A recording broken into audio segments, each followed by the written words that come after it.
आज के समय में अलग अलग सोशल मीडिया प्लेटफॉर्म्स पर आप देख रहे हैं कि इन्फ्लुएंसर्स जो होते हैं वो किसी न किसी ब्रांड का प्रमोशन कर रहे होते हैं। अब कैसे ये ब्रांड जो है एक इन्फ्लुएंसर तक पहुंचा और कैसे ये चीज़ स्टार्ट हुई कि भाई प्रमोट करना है, और आप सभी को पता है क्योंकि एडवर्टीजमेंट है तो कुछ ना कुछ इन्फ्लुएंसर ने पैसे लिए होंगे या कुछ ना कुछ अमाउंट लिया होगा, या फिर हो सकता है अफिलिएट मार्केटिंग में, जिसके बारे में हम आगे बात करेंगे। तो ये होता है इन्फ्लुएंसर मार्केटिंग मैनेजर के द्वारा। हर एक ब्रांड के पास इन्फ्लुएंसर मार्केटिंग मैनेजर्स होते हैं तो जो कि लगातार अप्रोच कर रहे होते हैं अलग अलग इन्फ्लुएंसर्स को जो उनके प्रोडक्ट के बारे में प्रमोशन कर पाएंगे। लेकिन अगर आप एक इन्फ्लुएंसर मार्केटिंग मैनेजर बनना चाहते हैं तो आप सभी को पता होना चाहिए कि उनका काम क्या होता है।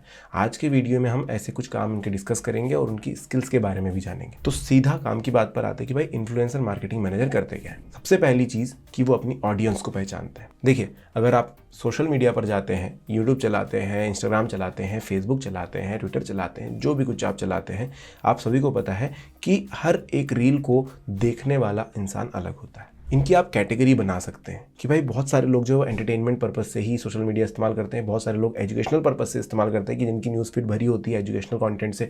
कुछ लोग होते हैं जो ऑटोमोबाइल में ही बहुत ज़्यादा इंटरेस्ट दिखाते हैं तो उनकी फीड उस चीज़ों से भरी होती है। कुछ लोग टेक में बहुत ज़्यादा होते हैं तो उनकी फीड उस चीज़ों से भरी होती है। तो एक इन्फ्लुएंसर मार्केटिंग मैनेजर को पता होना चाहिए कि उसके प्रोडक्ट के हिसाब से उसकी ऑडियंस कौन होने वाली है और उन ऑडियंस के लिए कौन से इन्फ्लुएंसर्स इस तरीके का कंटेंट बना रहे हैं। तो जब आप अपनी ऑडियंस को जानते हैं, जब आप अपने प्रोडक्ट की ऑडियंस को जानते हैं, तो आपको पता चलता है कि इससे रिलेटेड कंटेंट कौन बनाता है और उस प्रकार के इन्फ्लुएंसर के पास आप अप्रोच करते हैं ताकि आपकी ऑडियंस तक आपका प्रोडक्ट पहुंच सके। तो पहली चीज़ होती है कि इन्फ्लुएंसर मार्केटिंग मैनेजर जो है अपनी ऑडियंस को पहचानता है। दूसरी चीज़ जो वो करता है वो क्लियर गोल्स को डिफाइन करता है कि भाई हमें क्या करना है। इन्फ्लुएंसर तक रीच आउट करना है, ठीक है, बहुत सारे इन्फ्लुएंसर से अलग अलग लोगों के कॉन्टैक्ट्स आपको मिल जाएंगे जिनसे आप प्रमोशन करवा लेंगे, लेकिन आपके गोल्स क्लियर होने चाहिए, आपके ऑब्जेक्टिव्स क्लियर होने चाहिए। क्या होने चाहिए कि आपको क्या करना है, आपको ब्रांड का अवेयरनेस फैलाना है कि भाई ज़्यादा से ज़्यादा लोगों को इस ब्रांड के बारे में बताओ।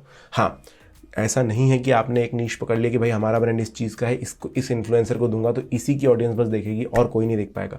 सोशल मीडिया है, बहुत सारे लोगों तक चीज़ें पहुंचेगी जो कि ज़रूरी भी है, तभी जो नए लोग हैं जो थोड़ा बहुत इंटरेस्ट लेना चाहते हैं वो आ सकें। दूसरा, आपका ऑब्जेक्टिव है कि लीड्स जनरेट हो सके। आपको ये नहीं कि बस ब्रांड का अवेयरनेस फैला दिया और काम हो गया, आपको लीड्स जनरेट करने हैं, वहाँ से ही आपका ऑब्जेक्टिव आपको ध्यान में रखना है। आपको सेल्स करनी है। लीड्स आ गई, बहुत सारे लोग इंटरेस्टेड हैं जो कि आपके वेबसाइट पर आ गए, आपके प्रोडक्ट को जानने लगे, लेकिन आपका काम है कि भाई वहाँ से अब सेल्स भी हो। अब सेल्स तब होगी जब आपका जो वेबसाइट होगा, जो उसका जो एसईओ होगा वो काफ़ी अच्छा होगा। आपके ब्रांड को ढूंढने में अगर किसी भी, मान के चलिए मैं कस्टमर हूँ जिसको अभी अभी इंटरेस्ट जगा, मैंने आपका प्रोडक्ट के बारे में एक रील देख ली या मैंने कोई पोस्ट देख लिया, अब मैं गया आपकी वेबसाइट ढूंढने के लिए और मुझे वेबसाइट ही नहीं मिल रही है तो मेरा इंटरेस्ट जो है कम हो जाएगा। तो आपको अपने एसईओ के ऊपर इतना ध्यान देना है कि भाई लोग अगर ढूंढने जाए तो वो परेशान होकर के छोड़ ना दें, बल्कि वो आपकी वेबसाइट पर जल्दी से जल्दी पहुंच सके। अब इसके बाद जो फर्स्ट चीज मैंने बताई थी कि भाई आपको अपने ऑडियंस का पता होना चाहिए, तीसरा काम आपका यही है कि आपको पता हो कौन से क्रिएटर ढूंढने हैं। तो जब आप ऐसी ऑडियंस को जानते हैं तो आपको पता होता है कौन से क्रिएटर सेम कंटेंट बना रहे हैं और उन क्रिएटर्स तक कैसे पहुंचना है। अब ये तो हो गया नीश के हिसाब से कि आपको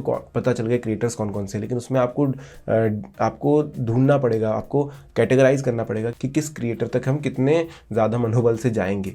तो इसमें कुछ टाइप्स होते हैं, जैसे नैनो क्रिएटर्स होते हैं जिनकी 1000 से लेकर के 10,000 फॉलोवर्स होते हैं, इन लोगों तक भी आपको अप्रोच करना है। माइक्रो होते हैं जो कि 10,000 से 1 लाख तक होते हैं। कुछ होते हैं मैक्रो जो 1 लाख से 10 लाख तक होते हैं, 1 मिलियन फॉलोवर्स तक होते हैं, और 1 मिलियन से ऊपर अगर फॉलोवर्स है तो फिर वो सेलिब्रिटी की कैटेगरी में आते हैं, फिर उनको भी आपको अप्रोच करना होता है। तो आपको कैटेगराइज करना होगा ताकि आप बजट तय कर सके, आप समझ सके कि भाई हमें किन किन लोगों तक ज़्यादा से ज़्यादा पहुंचना है।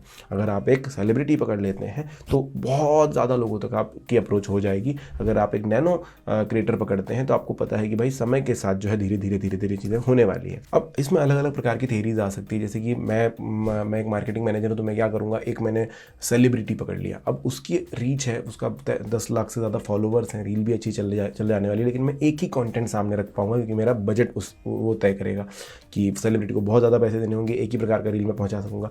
बट ये भी हो सकता है बहुत सारे जो इन्फ्लुएंसर मार्केटिंग मैनेजर्स होते हैं वो छोटे नैनो क्रिएटर्स को पकड़ते हैं क्योंकि उनकी रीच होती है। ऐसा नहीं कि रील नहीं ही चलने वाला, रील काफ़ी अच्छा चलने वाला है, काफ़ी अच्छी रीच उसकी भी होने वाली है। और एक फ़ायदा ये होगा कि वहाँ पर मल्टीपल चीज़ें वो दिखा सकेगा, अपने ज़्यादा से ज़्यादा प्रोडक्ट्स को उसी सेम बजट में दिखा सकेगा और बहुत सारे नैनो क्रिएटर्स के साथ काम कर सकेगा। तो ये होगा कि अगर मैं एक रील देख करके मैं स्वाइप कर दूं और वो रील को मैं दोबारा नहीं देखना चाहता तो फिर वो कंटेंट मेरे लिए चला गया। लेकिन अगर मैं कंज्यूमर हूँ तो 3 से 4 क्रिएटर्स जब मेरे सामने सेम प्रोडक्ट लेकर आ रहे हैं तो कहीं ना कहीं एक भरोसा भी बिल्ड होता है कि हाँ भाई, हो सकता है कि अच्छा हो, क्योंकि बहुत सारे लोग इस्तेमाल कर रहे हैं। सो जनरली हमें पता होता है कि ऐड है, उसके बाद भी हमारा दिमाग इस तरीके से काम करता है कि प्रोडक्ट बहुत सारे लोग इस्तेमाल कर रहे हैं, बहुत सारे लोग हमें बता रहे हैं कि अच्छा है, तो कहीं ना कहीं हम एक पॉजिटिव थॉट हमारे दिमाग में आ जाता है उस प्रोडक्ट को लेकर के। तो ये एक इन्फ्लुएंसर मार्केटिंग मैनेजर की एक कह सकते हो कि अच्छी स्ट्रैटेजी होती है। तो ये भी आपको काम करना होगा। इसके बाद जो भी क्रिएशन हो रहा है, जो भी रील वगैरह बन रही है या शॉर्ट्स बन रहे हैं, उसमें इंगेजमेंट के लिए आपको खासा ध्यान देना होता है। अब ऐसा नहीं है कि आपने अप्रोच किया और आपने बस ये बोल दिया कि आप ये बना करके जो है रख दीजिए और चल जाएगा सब कुछ। आपको ध्यान देना होगा कि जो भी मटेरियल बनकर आया है, जो भी वीडियो बनकर आया है, जो भी कंटेंट बनकर आया है, वो कितना ज़्यादा सटीक है, क्या उसमें सारी चीज़ें कवर हो रही है जो आप कहना चाह रहे थे, क्या उसमें कुछ ऐसी चीज़ें हैं जो आपकी लीड को जो है धक्का लगा देगी या लीड नहीं होने देगी या सेल्स ख़राब करेगी या आपके ब्रांड की इमेज को ख़राब करेगी। तो ये चीज़ें ध्यान में रखेंगे तब जाके आपका कंटेंट जो है अच्छा लगेगा और आपके ब्रांड का जो प्रमोशन भी वो अच्छे तरीके से हो सकता है। अब चौथा काम है कि आप इन्फ्लुएंसर आउटरीच करेंगे। अब इसमें बात ये आती है कि आपको इन्फ्लुएंसर का रील तो दिख रहा है, बट उसको डायरेक्टली आप उस पेज पर डीएम करेंगे तो शायद ही आपके पास जो है रिप्लाई आए, क्योंकि जब आप रीच करने जाते हैं तो बहुत सारे फेक लोग भी होते हैं, तो वो इतने सारे उनके पास कमेंट्स, इतने सारे डीएम्स है, तो वो लोग रिप्लाई नहीं कर सकते। तो आपको उनकी कहीं से जो है कॉन्टैक्ट्स निकालने होते हैं, ईमेल आईडी पर मेल करना होता है। अब आपके मेल को आपको इतने ज़्यादा अच्छे से बनाना होता है कि सामने वाले को आप जेन्युइन लग सको।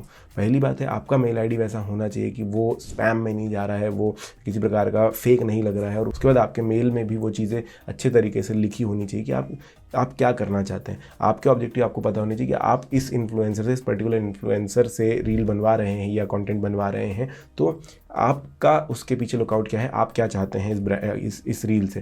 साथ में आप इन्फ्लुएंसर्स को ये बता सकते हैं कि आप क्या ऑफर कर रहे हैं, आप पैसे, प्रोडक्ट या फिर सर्विस का बार्टर कर रहे हैं। वो सारी चीज़ें आपको यहाँ पर एक्सप्लेन करनी होगी और आपको इस तरीके से आउटरीच करनी कि सामने वाले को आप जेन्युइन बंदे लगे, और उसके बाद जो है आप ये कैंपेन शुरू कर सकते हैं। और जब एक बार रिलेशनशिप बन जाती है तो फिर आपको उसको लंबे समय तक रखना भी पड़ता है, क्योंकि ज़रूरी नहीं कि आपका कैंपेन अभी खत्म होने वाला है। आपका कैंपेन काफ़ी लंबे समय तक चल सकता है, जिसमें आपको मल्टीपल जो है कंटेंट चाहिए होगा, मल्टीपल समय पर कंटेंट चाहिए होगा, जिसके लिए आपको उनके साथ रिलेशंस बनाने होंगे। अगली चीज़ है कि आपको एक्सपेक्टेशंस मैनेज करनी है दोनों पार्टीज़ की, आपके ब्रांड की और इन्फ्लुएंसर की। अब ब्रांड को क्या चाहिए है, उनके ऑब्जेक्टिव्स क्लियर है कि भाई हमें अवेयरनेस फैलानी है, हमें अपनी लीड्स जनरेट करनी है, हमें सेल्स करनी है। अब देखिए, इन्फ्लुएंसर्स का सीन सिंपल होता है कि आप अगर उन्हें पैसे दे देंगे, कंटेंट बना देंगे, ऐसा नहीं है।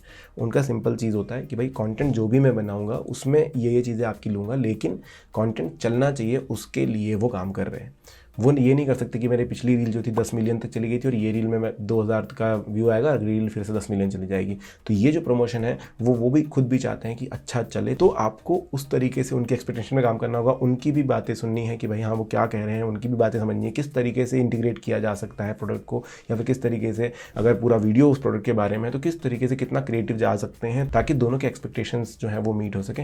यहाँ पर आपको काम करने की ज़रूरत होती है। जब ये दोनों चीज़ें होती है, जब दोनों की एक्सपेक्टेशंस मीट होती है, तो एक अच्छा रिलेशनशिप बनता है। अब इस रिलेशनशिप को आपको लंबे समय तक मेंटेन करना होता है, और आपका काम, क्योंकि आप एक मार्केटिंग मैनेजर है, इन्फ्लुएंसर्स मार्केटिंग मैनेजर है, तो आपका काम ये जरूर है कि आप रिजल्ट्स को ट्रैक करें। जो भी कुछ आपने किया है अलग अलग इन्फ्लुएंसर्स के साथ मिलकर, वो सारी लिस्ट आपके पास होनी चाहिए कि कौन कितना अच्छा परफॉर्म कर पाया है आपके लिए, उससे कितनी लीड्स जनरेट हो पाई है, कहाँ पर कितना खर्चा हुआ है, कौन सी चीज़ें सही से नहीं काम कर पाई, वहाँ पर किन किन जगहों पर काम करने की ज़रूरत है। ये सारी चीज़ें आपको डिटेल में चाहिए होगी, तब जाके आप एक अच्छे इन्फ्लुएंसर मार्केटिंग मैनेजर बन सकते हैं। तो ये है दोस्तों इन्फ्लुएंसर मार्केटिंग मैनेजर के काम और थोड़े बहुत स्किल्स। अगर आपको वीडियो में कुछ क्वेश्चन हो तो आप कमेंट सेक्शन में लिख सकते हैं। वीडियो कैसा लगा ज़रूर बताइएगा।